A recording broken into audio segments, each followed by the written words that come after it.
السلام علیکم ورحمۃ اللہ وبرکاتہ۔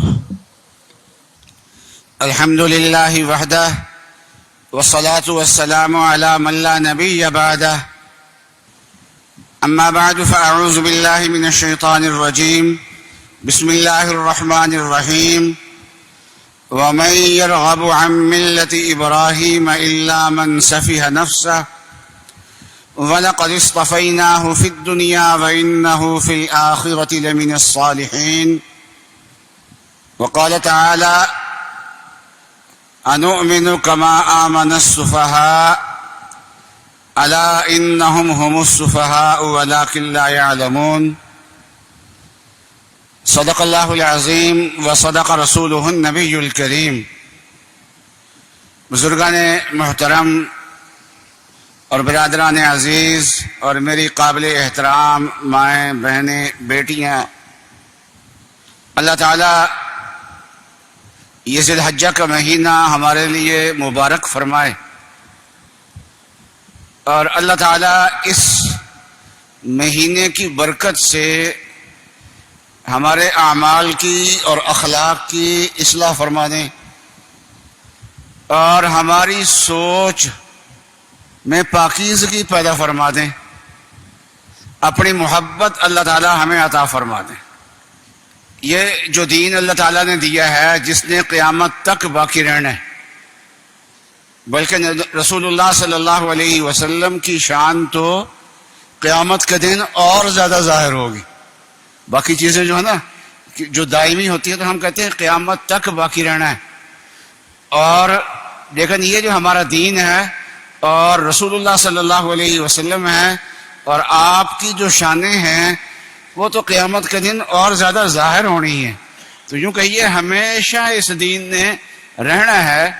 اس دین کا نام اسلام ہے۔ ہمارے اس دین کا نام ایک اور بھی ہے، وہ ہے ملت ابراہیم۔ اللہ تعالیٰ نے اس کا نام کیا رکھا ہے؟ ملت ابراہیم رکھا ہے۔ اور عجیب بات یہ ہے کہ ابراہیم علیہ السلام کو اس امت سے بڑی محبت ہے۔ ہمارا کعبے کی تعمیر انہوں نے کی، اور اس تعمیر کے موقع پہ اللہ تعالیٰ سے التجائیں کی کہ یہاں کعبہ تو بن گیا، اس کو آباد کرنے کے لیے پیغمبر بھی بھیج دیں، کتاب بھی بھیج دیں، سنت بھی دے دیں۔ یہ دعائیں بھی حضرت ابراہیم علیہ السلام نے کی۔ اور پھر یہ آنے والی جو امت ہے جس کے لیے ابراہیم علیہ السلام نے دعائیں مانگی اور جن کے لیے کعبہ بنایا، جن کے لیے ایک مرکز بنا کے وہ گئے، انہوں نے ہمارا نام رکھا۔ قرآن کہتا ہے، اللہ تعالیٰ فرماتے ہیں ہوا سماکم المسلمین، کہ ابراہیم علیہ السلام نے تمہارا نام مسلمان رکھا۔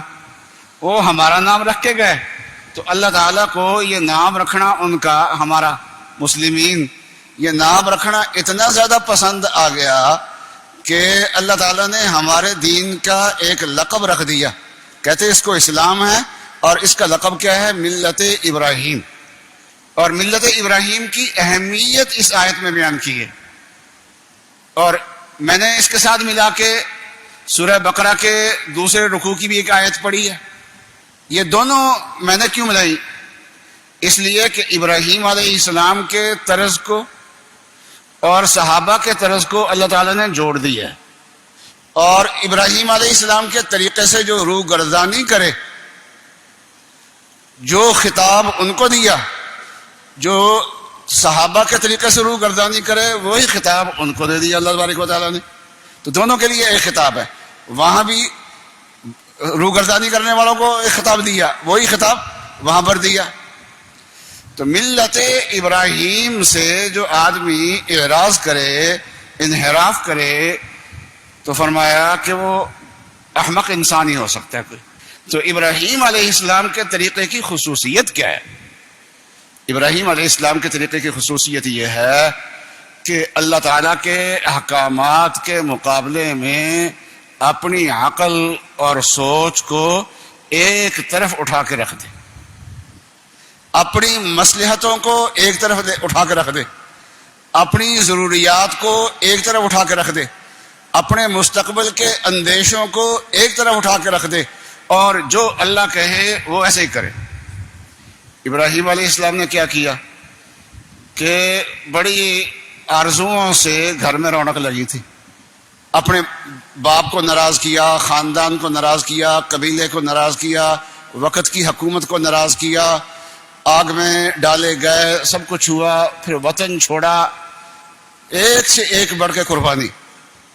اور پھر کیا ہے، وہاں سے چلے ہیں ایک میاں بیوی. بس اللہ تعالیٰ نے حضرت ہاجرہ کا درمیان میں اضافہ فرما دیا، 3 ہو گئے.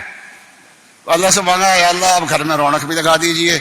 تو اللہ نے پہلا بیٹا دیا، وہ حضرت ہاجرہ کے ذریعے سے دیا اور ان کا نام اسماعیل رکھا. دوسرے بیٹے بعد میں پیدا ہوئے ہیں. اب گھر کے اندر رونق لگی ہے اور سب کچھ چھوڑ چھاڑ کے آئے ہیں، ساریاں قربانیاں دے کے آئے ہیں. تو یہ تو عشق کا راستہ ایسا ہوتا ہے کہ یہاں ایک قربانی دینے کے بعد آگے اس سے بڑی قربانی کھڑی ہوتی ہے. حکمہ اٹھاؤ ان کو لے چلو. اب یہ بھی نہیں پتا کہ منزل کہاں پر ہے، بس جبرائیل علیہ السلام بتاتے جا رہے ہیں، ساتھ ساتھ چلتے جا رہے ہیں. اور جہاں کوئی سرسبز و شاداب جگہ آتی ہے تو پوچھتے ہیں جبرائیل یہاں ٹھہرنا؟ کہ نہ یہاں نہیں ٹھہرنا. چلتے گئے مکہ معظمہ، جہاں آج بھی پانی ملنا مشکل ہے، نایاب چیز ہے وہاں پر پانی، نہ پانی نہ انسان نہ کچھ. یہاں چھوڑ دو. کوئی اللہ تعالیٰ سے نہیں پوچھا یا اللہ کس کے سہارے پہ چھوڑنا ہے؟ یہ تو لکو دک جنگل ہے، ریت ہے. اور جنگل بھی وہ واز ہوتے ہیں جہاں جھاڑیاں ہوتی ہیں، کوئی پتے ہوتے ہیں، کوئی سبزہ ہوتا ہے. یہاں تو پہاڑ بھی خشک ہے، کسی پہاڑ پہ کوئی پتا نظر نہیں آتا یہاں پر کوئی.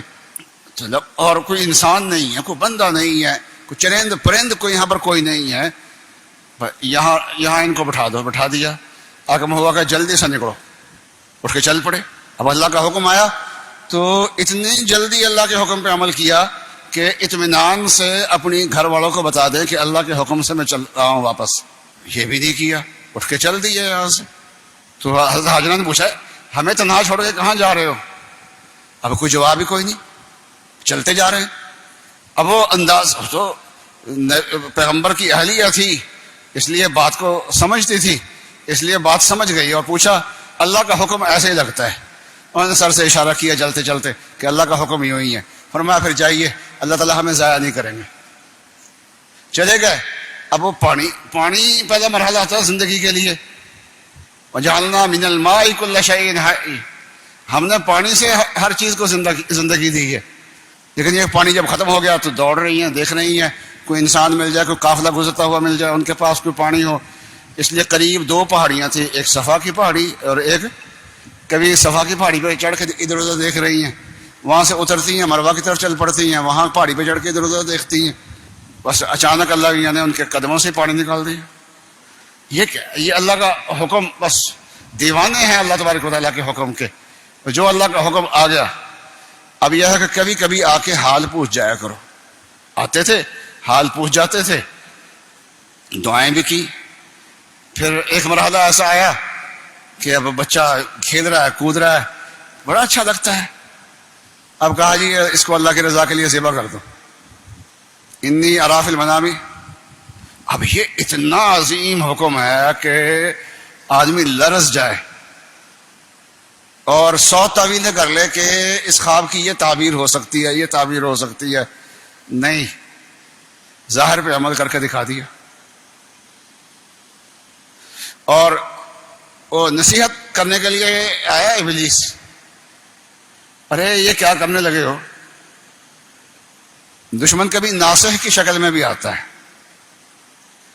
اور عاشق کے لیے جو محبت سے روکنے والی جو بھی نصیحت ہوگی نا وہ دشمنی ہوتی ہے اس کے نزدیک. اس لیے وہ یہ ناصح بن کے آیا لیکن تھی دشمنی. بہت سے ناصح جو ہوتے ہیں وہ دشمن نہیں ہوتے، لیکن یہ دشمن تھا. تو یہ جب مینا میں ذبح کرنے کے لیے لے گئے تو وہ آ کے سمجھانے لگا، اٹھا کے مارے پتھر تیری ایسی تیسی. پھر تھوڑی دیر کے بعد پھر سمجھانے آ گیا، پھر مارے اس کو پتھر کہ تم کون ہوتا ہے روکنے والا، میرے اللہ کا حکم ہے. پھر تیسری بار سمجھانے کے لیے آ گیا. چلو اسماعیل علیہ السلام ہی خوش ہو جاتے، کوئی تو میرے ابے کو سمجھانے والا آ گیا نا. نہیں، وہ بھی نہیں. دیوانہ. اور اللہ تبارک و تعالیٰ کو کیا ہے، اللہ کے حکم پہ چلتے جا رہے ہیں. اور پھر جب اللہ تعالیٰ نے چھری بھی پھیر دی اپنی طرف سے، اور جب چھری پھیر دی، لیکن ادھر حکم تھا چھری پھیرنے کا، ادھر چھری کو حکم تھا نہ چلنے کا. تو ابراہیم علیہ السلام نے اپنا کام کیا، چھری نے اپنا کام کیا. واقعہ تو آپ سب کو آتا ہے، یہ میں بتانا چاہتا ہوں. میں تو اس واقعہ کا جو نچوڑ ہے، یعنی دیوانگی، اللہ کے حکم کے سامنے دیوانے بن جانا، وہ ابراہیم علیہ السلام میں پائی جاتا ہے. فرمایا قد صدقت الرؤیا، ابراہیم آپ نے اپنا خواب سچا کر دیا بس. اور فرمایا ان ھذا لہو البلاء المبین، بہت بڑا امتحان تھا. عشق میں امتحان بھی ہوتے ہیں، عشق کا دعویٰ کرنا آسان نہیں ہے. ایک صحابی نے حضرت رسول سے عرض کیا یا رسول اللہ مجھے آپ سے محبت ہے. فرمایا سوچ کے کیا کہتا ہے؟ کہا جی اللہ کی قسم مجھے آپ سے محبت ہے. فرمایا پھر مصائب کے لیے نا کوئی ڈھال تیار کر لے، جو ہم سے محبت کرے گا نا، اس محبت کے راستے میں پھر مشکلات بھی آئے گی. اور حضرت صلی اللہ علیہ وسلم کو جو مشکلات آئی ہیں نا، وہ صحابہ ہی سہ گئے. وہ سہنا ہمارے بس کی بات نہیں تھا. یہ ابراہیمی طریقہ ہے. اور ایک یہودی طریقہ ہے کہ اللہ تعالیٰ کی طرف سے کتاب ہدایت ان کو تورات کی شکل میں ملی، تو کہتے تھے کہ پتہ نہیں اللہ نے بھیجی ہے یا آپ ہی کہیں سے لے کے آ گئے. بس وہ بہانے بناتے تھے کہ اس پہ عمل نہ کرنا پڑے. ہزار بہانے، ایک ایک حکم پہ ہزار ہزار بہانے. کیوں؟ اصل ان کو تکلیف کس بات کی تھی؟ وہ یہ تھا کہ اس کتاب میں جہاد کا حکم ہے، اور یہ ساری عمر غلامی کر کے آئے ہیں. جہاد ان کی طبیعت سے مناسبت نہیں رکھتا تھا. جو قوم غلامی میں رہ چکی ہو نا، تو پھر وہ جہاد اور آزادی اور حریت، یہ چیزیں ان کے لیے فضول ہوتی ہیں. تو وہ پنجرے کے شیر ہوتے ہیں، بیٹھے بیٹھے ان کو مل جاتا کھانے کے لیے. تو اب وہ جنگل کے شیر نہیں بن سکتے. اس لیے وہ یہی کہتے تھے کہ بس کچھ عمل کریں گے کچھ نہیں کریں گے. ساری کتاب پہ عمل کرنا تو مشکل ہے، ساری پہ کیوں جہاد کرنا پڑتا ہے. اور آخر کار جب جہاد کی نوبت آئی نا، تو سیدھا سیدھا کہہ دیا اور جا تو تیرا رب جاوے، جا کے نہ لڑ لو، ساڑھے کوڑی لڑوں گا. جاؤ آپ جائیں اور آپ کا جب جائیں تو آپ جا کے لڑ لیں، ہمارا نہیں ہے کام. اور رسول اللہ صلی اللہ علیہ وسلم کے دیوانوں کی شان کیا ہے؟ پہلے مکہ چھوڑا، مارے کھائیں مکے میں بیٹھ کے، کہا صبر کرو ٹھیک ہے. اگر یہ بھی خاندانی لوگ تھے، ان کے بازو میں طاقت تھی، کچھ نہ کچھ تو یہ آگے سے مزاحمت کر سکتے تھے، لیکن حکم تھا نہیں صبر کرو 13 سال صبر ہی کرتے رہے. اب حکم آیا کہ گھر بار چھوڑ کے نکل جاؤ، اور میرا آپ کا شہر ہو وہ چھوڑ کے چل جائے تو ہے، لیکن مکہ چھوڑ کے چل جائے جہاں اللہ کا گھر ہے، اس کو بھی چھوڑ کے چل جاؤ. وہ بھی چھوڑ کے آ گئے. یہاں بھی ٹکے نہیں کوئی بیٹھنے دیتا. ہر روز جہاد، ابھی ادھر کو جا رہے ہیں جہاد کے لیے، کبھی ادھر کو جا رہے ہیں جہاد کے لیے. لیکن کبھی ایک بار بھی ان کی زبان پہ اف نہیں آیا کہ یہ کس مصیبت میں گرفتار ہو گئے، کیا ہو گیا ہے. اور ایسے ایسے مواقع آئے کہ حضور صلی اللہ علیہ وسلم پہ حملہ ہوا غزوہ احد میں، کئی صحابہ نے اپنے جانیں دے دی. حضرت ابو طلحہ تیر انداز تھے، تیر زور بہت اچھا پھینکتے تھے، مہارت تھی اس میں. اور تیر اندازی میں انہوں نے کئی کمانیں توڑی اس دن. بہت زور سے کھینچتے تھے، کیونکہ کھینچتے ٹوٹ بھی جاتی تھی بس اوقات. تو کئی کمانیں انہوں نے توڑی ہیں. اور اس دن کسی آدمی کے پاس بھی تیروں کا تھیلا ہوتا نا، تو حضور فرماتے ہیں ابو طلحہ کو دے دو یہ سارا. وہ دشمن کو بھگا رہے تھے تیر اندازی کر کے. اور آن رسول وسلم ان کے پیچھے تھے. اب پوزیشن تو دیکھنی ہے نا جنگ کی کیا ہے، تو آن رسول وسلم سارا اوپر اٹھا کے پوزیشن دیکھتے ہیں. تو حضرت ابو طلحہ فرماتے ہیں یا رسول اللہ آپ نیچے تشریف رکھیں، آپ اپنا سینہ اوپر نہ کریں. نہری دون نہری کا، ہمارا سینہ حاضر ہے تیرے کھانے کے لیے، ہمارے سینے کس کام کے لیے ہے آخر. نہری دون نہری کا.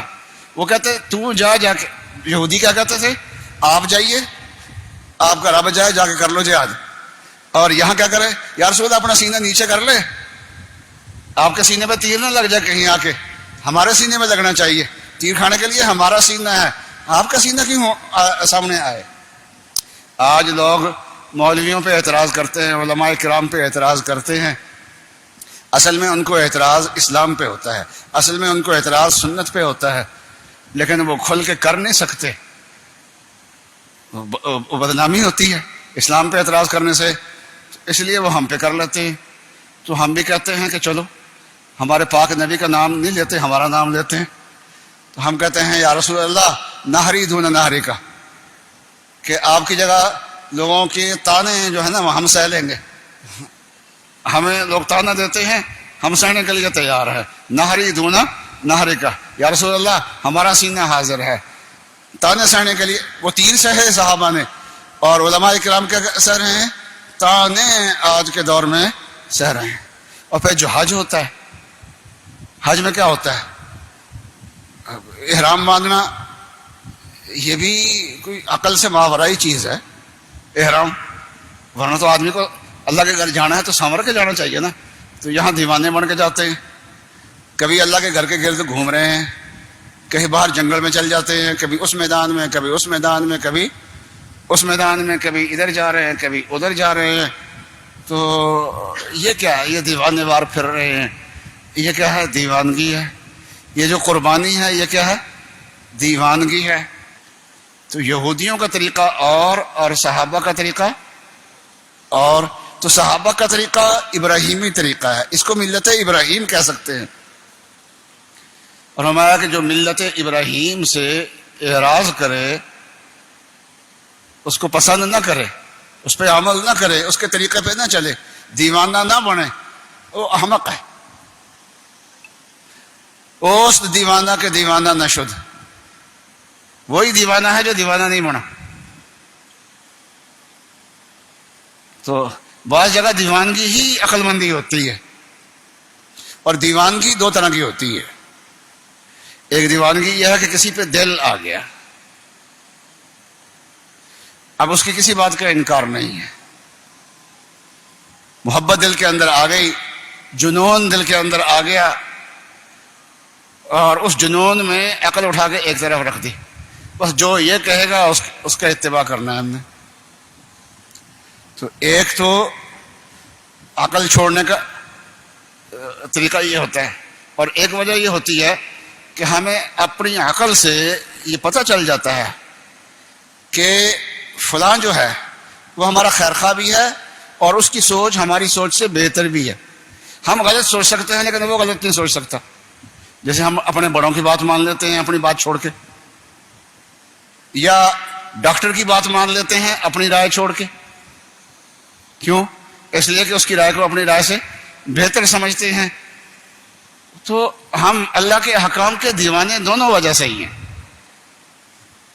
ایک تو یہ ہے کہ اللہ تعالیٰ کی ذات عالی ایسی محبوب ذات ہے کہ اس کے لیے جان و مال ہر چیز قربان کر دینا، تمام مفادات قربان کر کے رکھ دینا، یہ عین حکمت ہے، عین مصلحت۔ ان کی محبت میں یہ سب کچھ ہو سکتا ہے، تو جب اوروں کی محبت میں ہو سکتا ہے تو اللہ کی محبت میں بھی ہو سکتا ہے۔ ایک وجہ تو یہ، اور دوسرا ہمیں یقین ہے کہ اللہ اور رسول جو حکم دیں گے وہ حکمت و مصلحت سے ہی ہوں گے۔ ہماری سوچ غلط ہو سکتی ہے، اور ہمارے اندر خواہشات ہیں، خواہشات انسان کو غلط راستے پہ لگاتی ہے۔ اللہ اور رسول کا جو تعلیم ہوگی وہ غلط راستے کی نہیں ہو سکتی کبھی بھی، اس میں نقصان کبھی ہو ہی نہیں سکتا۔ تو اللہ تعالیٰ نے منافقین کو کہا تھا کہ آمنوا کما آمن الناس، یہ صحابہ بھی تو ایمان لائے ہیں نا، جیسا ان کا ایمان ہے نا ویسا ایمان لاؤ۔ تو آگے سے وہ جواب میں کہتے ہیں انؤمن کما آمن السفہاء، جیسے یہ احمق لوگ ایمان لائے ہیں کیا ہم ایسا ایمان لائے، ان احمقوں کی طرح ایمان لائے؟ حق تعالی شانہ نے جواب میں کیا فرمایا؟ الا انہم هم السفہاء، صحابہ احمق نہیں ہیں، یہ احمق ہیں، وہ احمق نہیں ہیں، وہ تو عین عقل مندی ہے۔ اللہ کے حکام کے سامنے عقل چھوڑ دینا یہ عین عقل مندی ہے۔ ہاں جو اللہ کے حکام کے سامنے بھی عقل چلائے جیسے شیطان نے چلائی تھی تو وہ ہے بیوقوف اصل میں، وہ ہمیشہ کے لیے مردود ہو گیا شیطان. کیوں؟ جہاں عقل نہیں چلانی چاہیے تھی وہاں عقل چلا دی اس نے، وہاں تو دیوانہ بننا چاہیے تھا. تو صحابہ کو وہ دیوانہ کیوں کہتے تھے؟ کیونکہ انہوں نے ہر مصلحت کو قربان کر دیا تھا. رسول اللہ صلی اللہ علیہ وسلم کی خاطر ہر مصلحت کو قربان کر دیا تھا. اور ان ایام میں رسول اللہ صلی اللہ علیہ وسلم نے اللہ کے ذکر کی زیادہ تعلیم دی ہے ہمیں کہ زیادہ اللہ کا ذکر کرو. ایک تو ہے حج ہے، قربانی ہے، اس کے بعد پھر کس چیز کا حکم زیادہ ہے؟ اللہ کا ذکر کرو. اسی طریقے سے عاشق کے لیے، اللہ کا جو عاشق ہے اس کی تسلی کا سامان کس میں ہوتا ہے؟ وہ اللہ تعالیٰ کے نام میں ہوتا ہے. اللہ کا نام لیتا رہے، بس اسی میں اس کو تسلی ہوتی ہے. تو اس دیوانہ کا دیوانہ نہ وہ دیوانہ ہے. تو صحابہ دیوانہ تھے، اللہ میاں نے ان کو فرزانہ کہا، سمجھدار کہا. اور منافق دیوانے نہیں بنے، فرمایا یہ احمق ہے.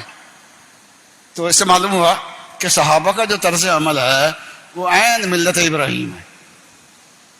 کیونکہ ملت ابراہیم کے مخالفوں کو بھی سفہا فرمایا اور صحابہ کے مخالفوں کو بھی اللہ تعالیٰ نے سفہا فرمایا. تو اس لیے حیات الصحابہ بہت پڑھنی چاہیے. ہمارے حضرت جی مولانا یوسف صاحب رحمۃ اللہ علیہ نے ایک بہت کام کر گئے، حیات الصحابہ لکھ گئے. ویسے صحابہ کے حالات پہ کتابیں تو بہت ہیں، بڑی بڑی کتابیں ہیں جلدوں میں، لیکن یہاں اعمال کے عنوان سے مثلا صحابہ کی نماز، وہاں ابو بکر کے حالات، حضرت عمر کے حالات، فلاں صحابی کے حالات، اس طریقے سے.